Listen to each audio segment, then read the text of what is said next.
ఒకప్పుడు mega family, Allu family అని రెండు వర్గాలుండేవి కాదు. మెగా, అల్లు ఫ్యామిలీస్ ని కలిపి మెగా ఫ్యామిలీ అనేవారు. కానీ ఇప్పుడు రెండు వర్గాలుగా విభజించాలని అల్లు అర్జున్ గత కొంతకాలంగా తెగ ప్రయత్నాలు చేస్తున్నట్టు స్పష్టంగా ప్రతి ఒక్కరికి అర్థమవుతుంది. ఒక స్టార్ హీరో స్థానంలో ఉంటూ ఎలాంటి కారణం లేకుండా అభిమానుల మధ్య పుల్లలు పెట్టే ప్రయత్నం ఎవరూ చేయకూడదు.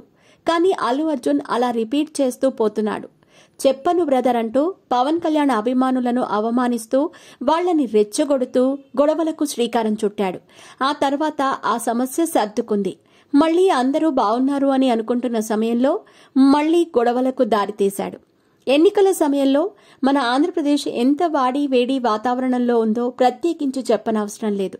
అలాంటి సమయంలో రామ్ చరణ్ తన బాబాయ్ పవన్ కళ్యాణ్ కోసం పిఠాపురంకి వెళ్లగా అల్లు అర్జున్ వైసీపీ పార్టీలో ఉన్న నంద్యాల ఎమ్మెల్యే శిల్పా రవి కోసం వెళ్లాడు. అక్కడితో గొడవలు తారాస్థాయికి చేరిపోయాయి.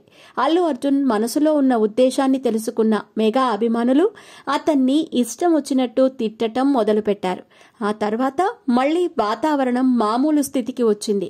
కానీ నిన్న అల్లు అర్జున్ నాకు నచ్చినట్టు నేనుంటా అంటూ మాట్లాడిన మాటలు చల్లారిపోయిన గొడవల్ని మళ్లీ తారాస్థాయికి తీసుకెళ్లాయి.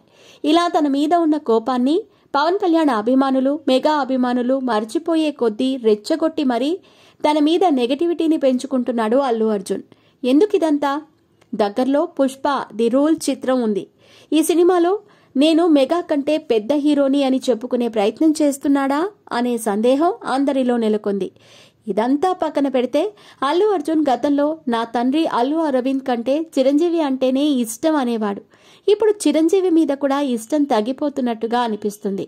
నేడు ఉదయం 7 గంటలకు ఆయన చిరంజీవికి ఏదో మొక్కుబడిగా పుట్టినరోజు శుభాకాంక్షలు చెప్పినట్టుగా అభిమానులకు అనిపించింది.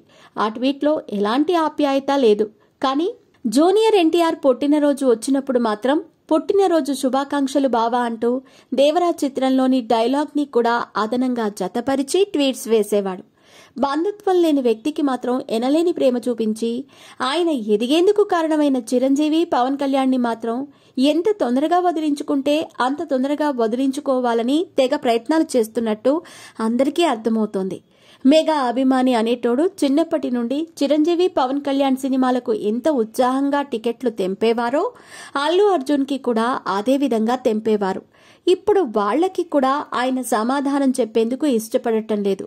మనిషిలో ఒక్క విజయం ఇంతలా మార్చేస్తుందా అని చెప్పటానికి అల్లు అర్జున్ ఒక ఉదాహరణగా మిగిలిపోయాడు.